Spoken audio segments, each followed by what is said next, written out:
বুড়োটার column বাজারে যায় চালটা আনতে, তা না হাবা গোবা সলটা যায় পাঠাইলো। এই কথা কলেই তো তোমার ঝগড়া মনে হয়, তাই না?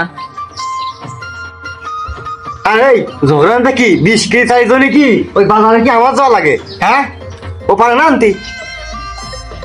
তোমার যে হাবা গোবা সওয়াল, ও সওয়াল কি চাল কিনে বাড়ি ফিরবি নি? কে আমি তো মনির ভালো করে বুঝতে দিয়েছি, সুতনের দোকানেতে 20 কেজি চাল নিয়ে বাড়ি চলে আসবে।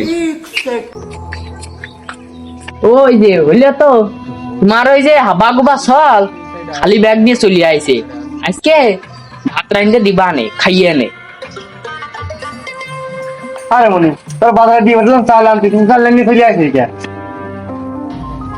আব্বা, আমি দোকানদার টাকা কলাম, আমার বিটকে আব্বা তাল দিতে কইতে। আচ্ছা, কাকা আমার কাট করলো, ওই কর্মতালি কাট করলো, যার থেকে আজমন তাল মাপে দিত বাচ্চের। আমি কলাম যে না, আমি আজমন দেবো না, তো আমি নেবো বিটকে দি কাছে না, আজমন নিয়ে যাও, এজন্য আমি চলে আইছি।